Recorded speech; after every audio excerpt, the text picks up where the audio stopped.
নমস্কাৰ, আপুনি চাই আছে গাঁও চহৰ জিলাৰ খবৰ। মই জয়ন্ত মাধৱ গোস্বামী। শীঘ্ৰেই পূৰণ হ'ব PNRD বিভাগৰ 1391টা পদ। তৃতীয় আৰু চতুৰ্থ বৰ্গৰ পদৰ চাকৰিৰ বাবে গঠন হ'ব নতুন আয়োগ। শুকুৰবাৰে অনুষ্ঠিত মুখ্যমন্ত্ৰী হিমন্ত বিশ্ব শৰ্মাৰ কেবিনেটে গ্ৰহণ কৰে এই সিদ্ধান্ত। শীঘ্ৰে পূৰণ হ'ব পঞ্চায়ত আৰু গ্ৰাম উন্নয়ন বিভাগৰ 1391টা খালী পদ। শুকুৰবাৰে অনুষ্ঠিত মুখ্যমন্ত্ৰী ডক্টৰ হিমন্ত বিশ্ব শৰ্মাৰ কেবিনেট বৈঠকে বিভাগটোৰ খালী হৈ থকা তৃতীয় আৰু চতুৰ্থ বৰ্গৰ পদত নিযুক্তিত অনুমোদন জনায়। কেবিনেট সিদ্ধান্ত অনুসৰি তৃতীয় আৰু চতুৰ্থ বৰ্গৰ পদৰ নিযুক্তিৰ বাবে এখন নতুন আয়োগ গঠন কৰা হ'ব। দুয়োটা বৰ্গৰ নিযুক্তিৰ বাবে উমৈহতীয়া পৰীক্ষা পাতি প্ৰাৰ্থী বাছনি কৰাৰো বিশেষ প্ৰস্তাৱ গ্ৰহণ কৰে হিমন্ত বিশ্ব শৰ্মা কেবিনেটে।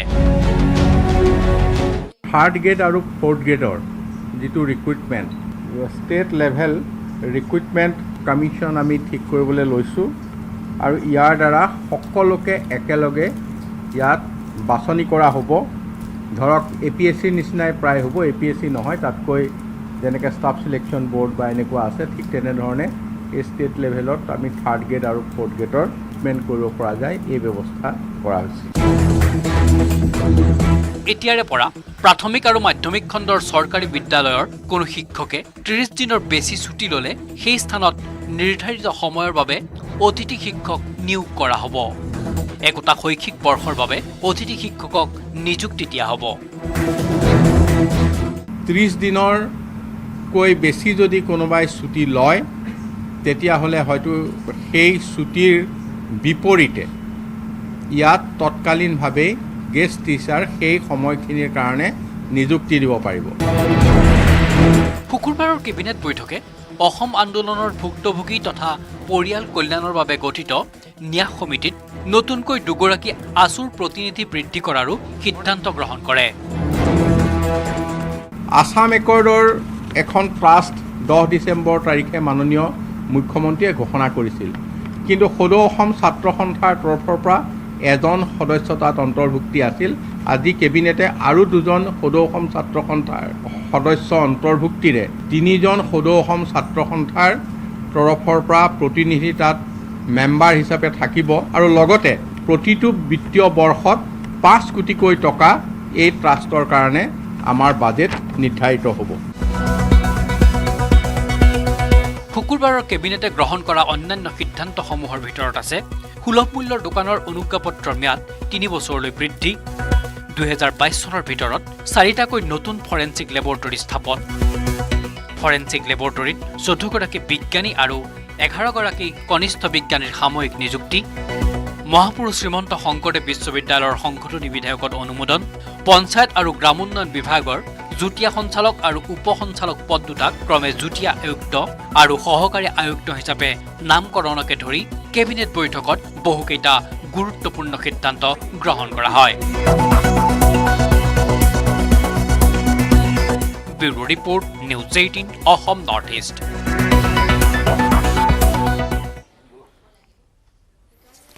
আৰু কোন কোন বিধায়কে যোগ দিব বিজেপিত? এই বিধানসভা অধিৱেশনতে স্পষ্ট হ'ব সকলো ছবি। মাজুলীৰ পাছত ৰাজ্যত পুনৰ উপ নিৰ্বাচনৰ আগজাননী দিলে মুখ্যমন্ত্ৰী ডক্টৰ হিমন্ত বিশ্ব শৰ্মাই। আৰু কোন কোন বিধায়কে যোগ দিব বিজেপিত? বিধানসভা অধিৱেশনত স্পষ্ট হ'ব ছবি।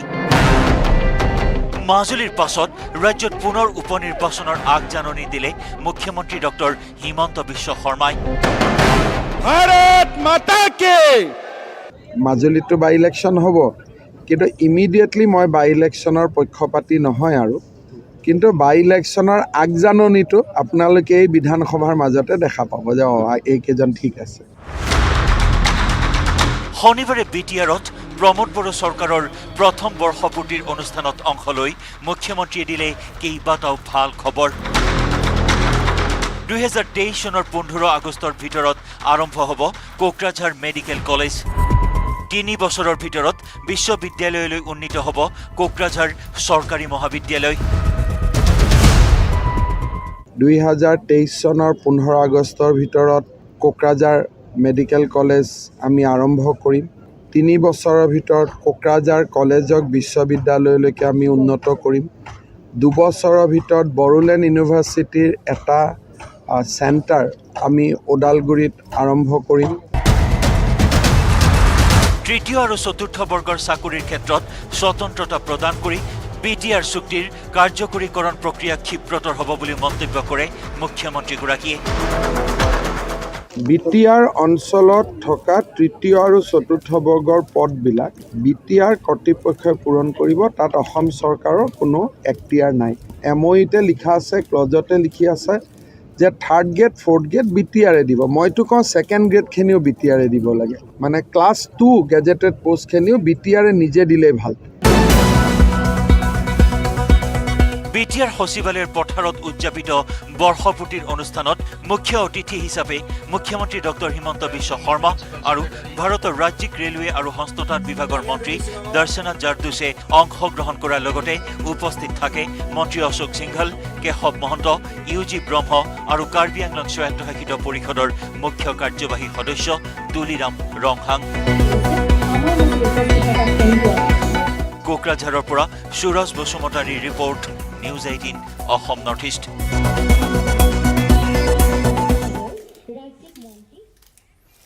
ৰাজ্যত দুটাকৈ এনকাউণ্টাৰৰ ঘটনা গুৱাহাটী মহানগৰীত সংঘটিত হ'ল এনকাউণ্টাৰৰ প্ৰথমটো ঘটনা পাঞ্জাবাৰীৰ দেৱনগৰত গুলীবিদ্ধ ইৰানী গ্ৰুপৰ সদস্য ইফালে বিশ্বনাথত গুলীবিদ্ধ হ'ল ড্ৰাগছ পেডলাৰ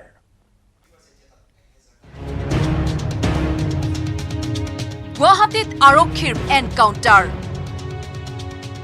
ইৰানী গ্ৰুপৰ সদস্যলৈ আৰক্ষীৰ গুলী বিশ্বনাথত গুলীবিদ্ধ ড্ৰাগছ সৰবৰাহকাৰী বিগত 15 ডিচেম্বৰৰ বিয়লি মহানগৰীৰ ছুপাৰ মাৰ্কেটৰ নতুন উৰণীয়া সেতুৰ তলত সংঘটিত হৈছিল ধন লুটৰ ঘটনা বাইকত অহা 4জনীয়া এটা দলে গুৱাহাটী পৌৰ নিগমৰ এজন কৰ্মচাৰীৰ পৰা থপিয়াই নিছিল প্ৰায় 3,35,000 টকা ভুক্তভোগী কৰ্মচাৰীজনৰ এজাহাৰৰ ভিত্তিত দিছপুৰ আৰক্ষী অভিযান চলাই শুকুৰবাৰে লাখ টকীয়াৰ পৰা গ্ৰেপ্তাৰ কৰে অমৰ গোৱালা নামৰ এইটো ইৰানী গ্ৰুপৰ সদস্যক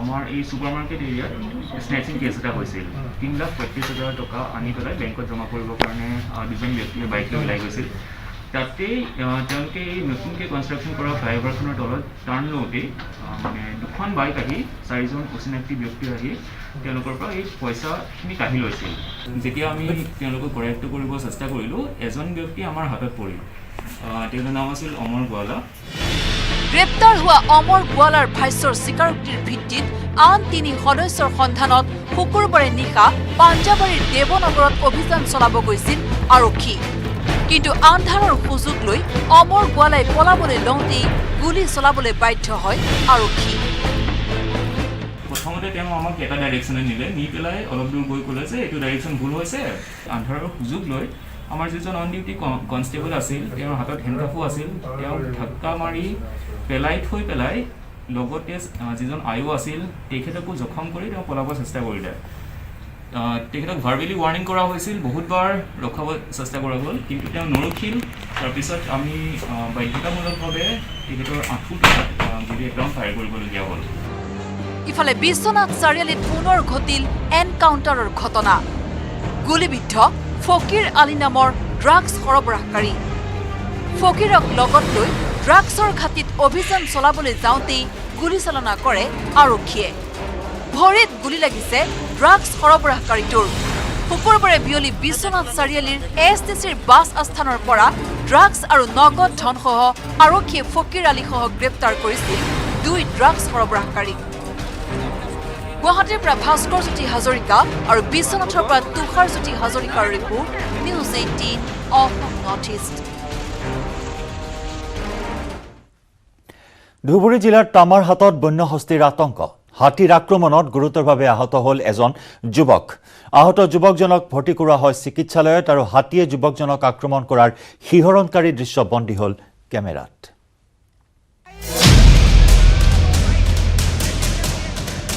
এক লোমহৰ্ষক দৃশ্য বন্যহস্তীয়ে খেদি নিছে এজন লোকক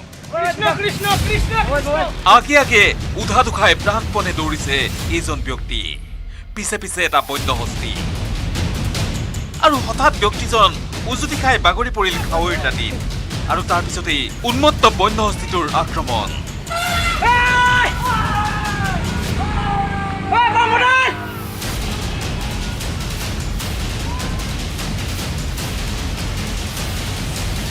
লুটিয়াই বগৰাই নেমানে কৰাৰ চেষ্টা পিছে সৌভাগ্যৰ কথা এই যে বন্য হস্তীটোৰ আক্ৰমণত প্ৰাণ ৰক্ষা পৰিল ব্যক্তিজনৰ এই ঘটনা ধুবুৰী জিলাৰ দামাৰহাটৰ হাতীৰ আক্ৰমণত গুৰুতৰভাৱে আহত হৈ চিকিৎসাধীন হৈছে কনক ৰায় নামৰ যুৱকজন ভূটানৰ পৰা নামি অহা বুলি সন্দেহ কৰা এই বন্য হস্তীটোৱে পুৱাৰ ভাগত ধুবুৰী জিলাৰ দামাৰহাটৰ গংগাধৰ নদীৰ কালাচানপাৰা চৰত অৱস্থান কৰিছিল পিছত গংগাধৰ নদী পাৰ হৈ উজান পেটলা গাঁৱত সোমাই এটা গৰু আক্ৰমণ কৰাৰ লগতে গাঁওখনৰ যুৱক কনক ৰায়ক আক্ৰমণ কৰে বহুত মানুহ ওচৰে পাজৰে আছিল তাৰপিছত এজন ল'ৰাক আক্ৰমণ কৰি এটা হাতী পশ্চিমবংগৰ পৰা আহি নদী পাৰ হৈ গংগাধৰ নদী পাৰ হৈ কনক নামৰ এটা ল'ৰাক শাৰীৰিকভাৱে বহুত আহত হৈছে আৰু ইফালে মধ্যপেটলাত আহি সুবিন নামৰ এটা ল'ৰাৰ গৰু এটা মাৰিছে মাৰি বহুত ক্ষতি কৰিছে ক্ষতি কৰি ইফালে গুচি গৈছে আহত কনক ৰায় ধুবুৰী জিলা কুমাৰগঞ্জ আঞ্চলিক আক্ৰাচুৰ সাধাৰণ সম্পাদক ইফালে অঞ্চলটোত হাতীটোৱে সন্ত্ৰাসৰ সৃষ্টি কৰিছে যদিও এই পৰ্যন্ত হাতীটো ঘূৰাই পঠিয়াবলৈ সক্ষম হোৱা নাই বন বিভাগ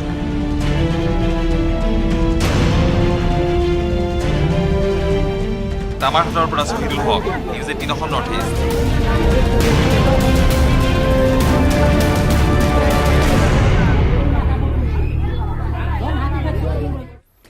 গাঁও চহৰ জিলাৰ খবৰ অব্যাহত ৰাখিম লৈছো এটি বাণিজ্যিক বিৰতি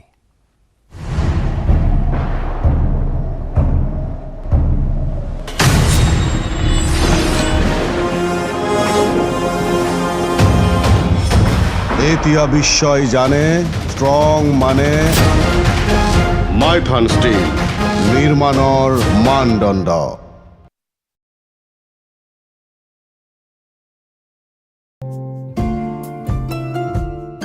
বিদ্যালয়খনৰ বিজ্ঞান শিক্ষক ৰিপুঞ্জয় বৰদলৈয়ে নদীত নামি ছাত্ৰ ছাত্ৰীসকলক পাঠদান কৰিছে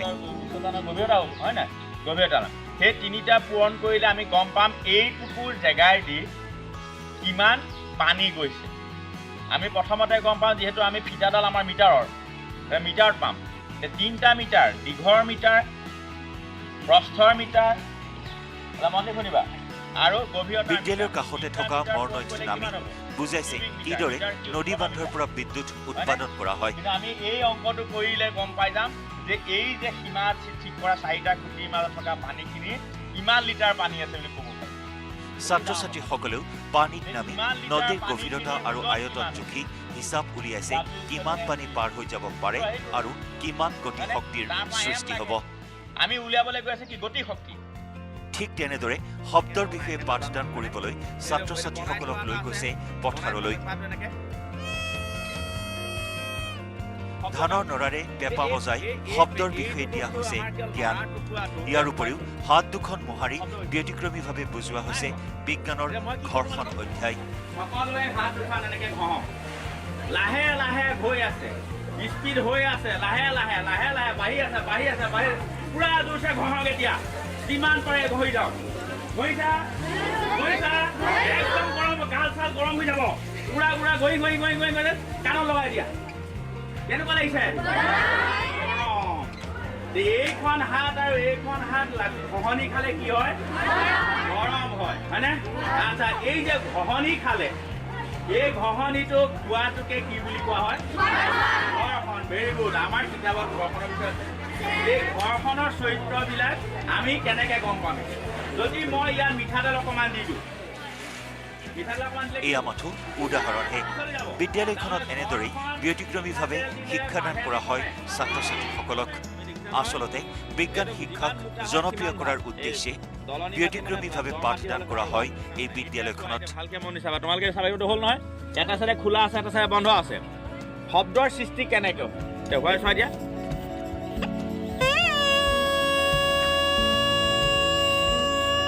বুজিছা নাই বিশেষকৈ অংক আৰু বিজ্ঞান বুলি ক'লে ছাত্ৰ ছাত্ৰীসকলৰ মনত থকা ভয়ৰ ভাৱ দূৰ কৰাৰ এয়া এক প্ৰচেষ্টা ইতিমধ্যেই এই ব্যতিক্ৰমীভাৱে লাভ কৰা শিক্ষাৰ জৰিয়তে অঞ্চলটোৰ ছাত্ৰ ছাত্ৰীসকল উপকৃত হৈছে। অষ্টম মানৰ পৰা দশম মানলৈকে ছাত্ৰ ছাত্ৰীসকলক এনেদৰেই বিজ্ঞান শিক্ষা প্ৰদান কৰা হয়। ক'বলৈ গ'লে বিজ্ঞান বিষয়বস্তুটো কিতাপৰ ভিতৰত নহয় আৰু কিতাপৰ গণ্ডিৰ ভিতৰত থকাৰ কাৰণে আজি বিজ্ঞানৰ এটা ভীতি, বিজ্ঞানৰ প্ৰতি ভয় কৰিছোঁ। কিন্তু আমাৰ এই ছাত্ৰ ছাত্ৰীসকলে বিজ্ঞানৰ ভয় নকৰে। কৰে নেকি তোমালে ভয়? নকৰে, কাৰণ তেওঁলোকে বিজ্ঞানৰ পৰা প্ৰেম হৈছে। কাৰণ কি হ'ল, যেতিয়া তেওঁলোকক কোৱা হয় যে শব্দ, আমাৰ বহুতে কি হ'ল শব্দ পঢ়াম বুলি কৈ বৰ্ডত শব্দ বানানটো লিখি দিয়ে। তো শব্দ লিখি দিয়ালে শব্দ সেইটো কেনেকৈ হ'ল? গতিকে শব্দৰ কাৰণে তেওঁলোকে কয় যে ধাননি পথাৰলৈ যায়। ধাননি পথাৰ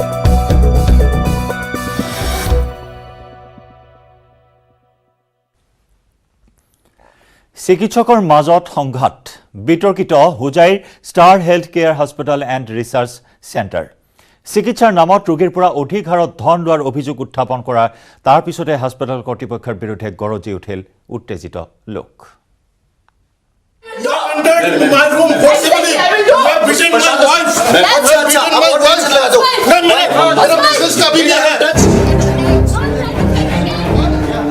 এটা চিচিটিভিৰ ফুটেজত দেখা গৈছে ভীষণ তৰ্কাতৰ্কি। এই দৃশ্য হোজাইৰ star health care hospital and research চেণ্টাৰৰ। চিকিৎসালয়খনৰ বিৰুদ্ধে উঠিছে ৰোগীৰ বেছিকৈ বিল বনোৱাৰ অভিযোগ। Star health care hospital and research চেণ্টাৰত চিকিৎসক দম্পতি স্মিতা ভৌমিক আৰু হিমত সিং ৰাথোৰ নিয়োজিত হৈ আছিল। নিয়োজিত এই চিকিৎসক দম্পতিৰ নামত চিকিৎসালয় কৰ্তৃপক্ষই ৰোগীৰ পৰা ব্যাপক হাৰত বিল বনোৱাৰ অভিযোগ তুলিলে খুদ এই চিকিৎসকদ্বয়ে।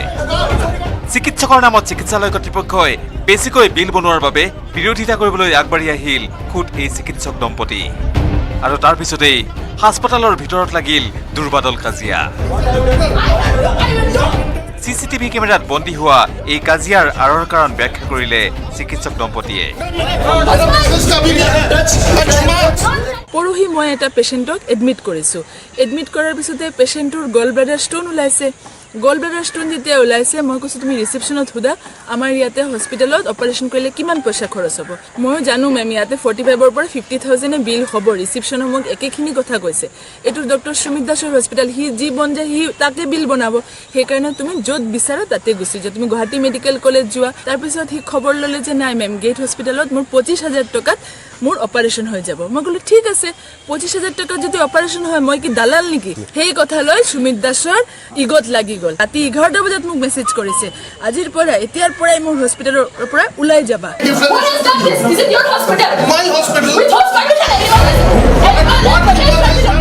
ইফালে এই কাজিয়াৰ পিছতেই চিকিৎসক দম্পতি আৰু চিকিৎসালয় কৰ্তৃপক্ষই পৰস্পৰৰ বিৰুদ্ধে অভিযোগ উত্থাপন কৰি গোচৰ তৰিছে হোজাই আৰক্ষী থানাত।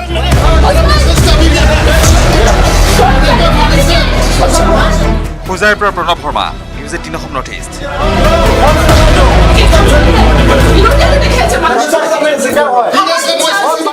বনাঞ্চলৰ গড়ে টোপনি হৰিছে জনাচলৰ বাসিন্দাৰ। শিৱসাগৰৰ নামতি দিক্ষুত মুক্ত বিচৰণ দুটা গড়ৰ। দিখমুখৰ পাছত এইবাৰ গড়ে আশ্ৰয় লৈছে নামতি দিক্ষুত।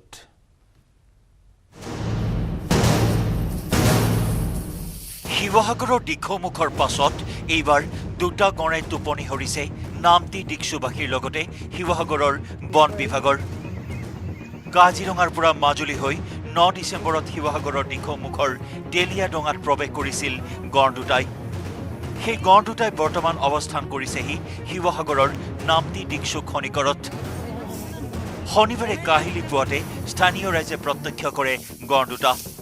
বৰ্তমান গড়ৰ খোজৰ চিহ্ন চাই অভিযান অব্যাহত ৰাখিছে বন বিভাগে। ইপিনে গড় দুটাই বহু লোকৰ বাৰীত প্ৰৱেশ কৰি পাচলি খেতি নষ্ট কৰা বুলিও সদৰি কৰিছে। স্থানীয় ৰাইজে বৰ্তমান আতংকত সময় পাৰ কৰিবলগীয়া হোৱাৰ লগতে গড়ৰ নিৰাপত্তাক লৈও উদ্বিগ্ন হৈছে বন বিভাগ। আজি দেখিছিলোঁ ৰাতিপুৱা 4 বজাত এই জেওৰা ভাঙি আহিছে। মই আহিছিলোঁ এইকেইটাক দেখি মই ভয়তে পলালোঁ। শাক পাচলি গোটেই লণ্ড ভণ্ড কৰিছে, জেওৰা ভাঙিছে। আমিতো কালিৰ পৰা এইকেইদিনটো কণ্টিনিউ এসপ্তাহ হ'লেই ঘূৰি ফুৰা। খোজটো পাইছোঁ, খোজে গোটেই ভাঙি নিছে। ৰাইজেও খোজকে ৰাইজ ধেৰ আছে ওচৰতে। কুকুৰৰ মানে খুব ৰাজ চালি শুনি আমি ভাবিছোঁ ক'ৰবাত বাঘ চাঘ আহিছে নেকি এনেকৈ বুলি, কিন্তু পুৱা গম পাইছোঁ যে বাঘ নহয়, এইফালেদি গড়হে মানে গৈছে। গড়ৰ সন্ধানত হাবিয়ে বনে উৰুৱাইছে ড্ৰোন ফুটাইছে শূন্যলৈ গুলী কিন্তু এতিয়ালৈকে ট্ৰেংকুলাইজ কৰিবলৈ সক্ষম হোৱা নাই গড় দুটাক শিৱসাগৰৰ পৰা Pradip Gogoi report news 18 Assam north east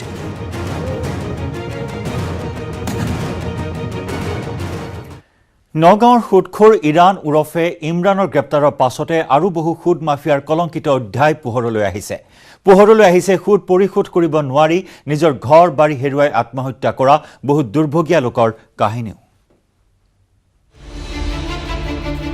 টেস্পিয়াৰ দৰে বহুজনক নিশেষ কৰিলে সুদ ব্যৱসায়ীয়ে সুদ পৰিশোধ কৰিব নোৱাৰি আত্মহত্যা কৰিবলৈ বাধ্য হ'ল সফল ডেকা ইৰাণ কমল জেকি সম্পক আৰু ৰূপজ্যোতিৰ বাবে ধ্বংস হ'ল বহু পৰিয়াল সুদৰ ব্যৱসায়েৰে নগাঁৱত সম্পত্তিৰ পাহাৰ গঢ়া ইৰাণৰ গ্ৰেপ্তাৰৰ পিছতেই নগাঁৱৰ বহু সুদ মাফিয়াৰ কলংকিত অধ্যায় পোহৰলৈ আহিছে অধিক হাৰত ঋণ শোধ কৰিব নোৱাৰি বহু পৰিয়ালে আত্মহত্যাৰ পথ বাছি লৈছিলে তেনে এটা পৰিয়ালৰ কাহিনীয়ে এই সময়ত নগাঁৱত পুনৰ চাঞ্চল্যৰ সৃষ্টি কৰিছে হয় সুদৰ ব্যৱসায়ৰ বাবেই নগাঁৱত ধ্বংস হৈছে বহু পৰিয়াল আত্মহত্যা কৰিবলৈ বাধ্য হৈছে বহুজনে নগাঁৱৰ সুদ ব্যৱসায়ী ইৰাণক আনন্দ মিশ্ৰ বাহিনীয়ে গ্ৰেপ্তাৰ কৰাৰ পিছতেই পোহৰলৈ আহিছে বহু তথ্য আৰ্থিক দিনতাত ভোগা লোকক ঋণ প্ৰদানৰ নামত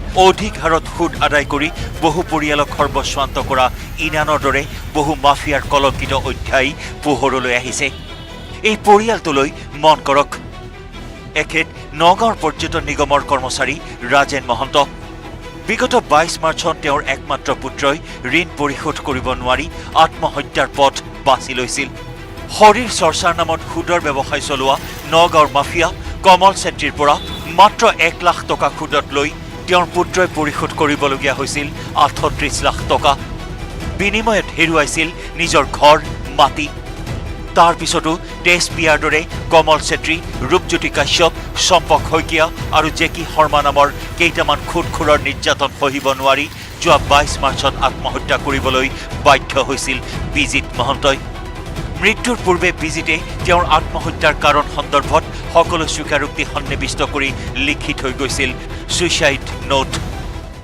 মই নাজানো আৰু গুণ্ডানে কি আহিবলৈ কৈছে আমাৰ পৰা টকা আনিছে এনেকুৱা মই কৈছে কি টকা আনিছে তেওঁলোকে কৈ আছে যে 38,20,000 টকা মই লোন লৈ বেংকৰ লোন লৈ ঘৰ বনাইছোঁ কাৰ পইচা আনিছে কোনে আনি দিছে মই নাজানো আৰু সি মোক কোৱা নাই মোক মানে দম দিছে কমল চেত্ৰী আৰু কমল চেত্ৰীৰ আৰ লগত সি অসুখীয়া ল'ৰা শুই পেলাই আকৌ তাৰ লগত কথা পাতে হেৰি কৰে তাৰপিছত এনেকৈ মাজে মাজে তাক দমো দিয়ে বোলে তই মা দেউতাক মাৰি পেলাম হেৰি কৰিম তই পইচাটো দিব লাগিব উল্লেখযোগ্য যে এই সংক্ৰান্তত নগাঁৱৰ ইটাচালিত পৰিয়ালটোৱে গোচৰ তৰিছিল যদিও সেই সময়ৰ ইটাচালিৰ ভাৰপ্ৰাপ্ত বিষয়া সঞ্জীৱ সিনহাই অপৰাধীক সুৰক্ষা দি নগাঁৱৰ পৰা পলুৱাই পঠোৱাতহে সহায় কৰিছিল বুলি অভিযোগ উঠিছে মৃত্যুৰ সময়লৈকে কমল চেত্ৰীৰ জিমত সহকাৰী কৰ্মচাৰী হিচাপে কৰ্মৰত হৈ থকা বিজিত মহন্তৰ আত্মহত্যাৰ ঘটনাৰ পিছৰে পৰা পলাতক হৈ আছে কমল চেত্ৰীসহ আটাইকেইজন অভিযুক্ত এতিয়া এইকেইজন অভিযুক্তৰ উপৰিও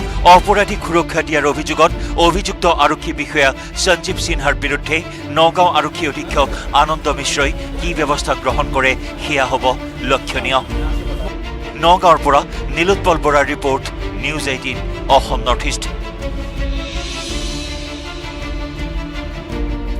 শনিবাৰে হেঙেৰাবাৰীৰ বাজপেয়ী ভৱনত উপস্থিত পঞ্চায়ত আৰু গ্ৰামোন্নয়ন মন্ত্ৰী ৰঞ্জিত কুমাৰ দাস সভাপতিৰ আহ্বান আৰু মুখ্যমন্ত্ৰীৰ নিৰ্দেশক সঁহাৰি জনাই শনিবাৰে বাজপেয়ী ভৱনলৈ গৈ বিভিন্নগৰাকী দলীয় কৰ্মীৰ সৈতে মত বিনিময় কৰে মন্ত্ৰীগৰাকীয়ে আৰু মূল্যবৃদ্ধিক লৈ চৰকাৰ চিন্তিত বুলি কোৱা ৰঞ্জিত কুমাৰ দাসে ৰাজ্যত শীঘ্ৰেই মূল্যবৃদ্ধি হ্ৰাস হ'ব বুলিও উল্লেখ কৰে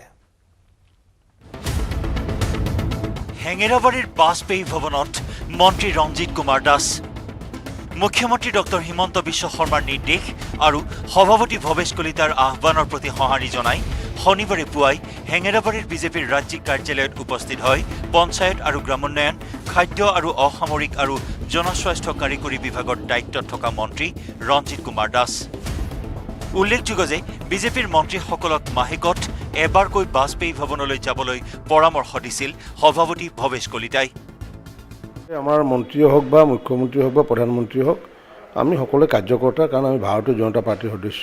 গতিকে কাৰ্যকৰ্তা আৰু কাৰ্যালয়ৰ লগত এটা সম্পৰ্ক থকাটো আমাৰ নিয়ম ভাৰতীয় জনতা পাৰ্টিৰ প্ৰতিগৰাকী কাৰ্যকৰ্তাৰ। গতিকে সেইটোৰ আধাৰত ময়ো আজি আহিছোঁ। ৰাজ্যত অত্যাৱশ্যকীয় সামগ্ৰীৰ মূল্য বৃদ্ধিক লৈ চৰকাৰ চিন্তিত বুলি কয় বিভাগীয় মন্ত্ৰীগৰাকীয়ে। এই মূল্যবৃদ্ধি ৰোধ কৰাৰ বাবে চৰকাৰৰ চেষ্টা অব্যাহত আছে বুলিও নিউজ 18ক জনায় মন্ত্ৰী ৰঞ্জিত কুমাৰ দাসে। আমি উদ্বিগ্ন মূল্যবৃদ্ধি হোৱাৰ কাৰণে, কিন্তু তথাপি ভাৰত চৰকাৰে এই বিষয়টো লৈ পেলাই কাম কৰি আছে। আগন্তুক দিনত আমি আশাবাদী। ইতিমধ্যে আমাৰ কেন্দ্ৰীয় চৰকাৰ, ৰাজ্য চৰকাৰে বহু কাম কৰি আছে ইতিমধ্যে। বাজপেয়ী ভৱনলৈ গৈ দলীয় কৰ্মীৰ সৈতে মত বিনিময় কৰে মন্ত্ৰী ৰঞ্জিত দাসে। মন্ত্ৰীগৰাকীয়ে ফেব্ৰুৱাৰীত ৰাজ্যত অনুষ্ঠিত হ'বলগীয়া পৌৰসভা নিৰ্বাচনত বিজেপিয়ে ভাল ফলাফল দেখুৱাব বুলিও উল্লেখ কৰে। এইবাৰতো আমি ভাবোঁ যে নিশ্চিত ৰূপত আমি 100% পৌৰসভা আমি দখল কৰিব পাৰিম। ধুবুৰীত পঞ্চায়ত আৰু গ্ৰামোন্নয়ন বিভাগৰ অধীনত MG এনৰেগাৰ ভয়াৱহ কেলেংকাৰী সংঘটিত হৈছে। MG এনৰেগাৰ দুৰ্নীতিৰ তদন্ত পূৰ্ণগতিত চলি আছে বুলিও কয় বিভাগীয় মন্ত্ৰী ৰঞ্জিত কুমাৰ দাসে। বিপুল বৰ্মনৰ report, news 18 Assam north east.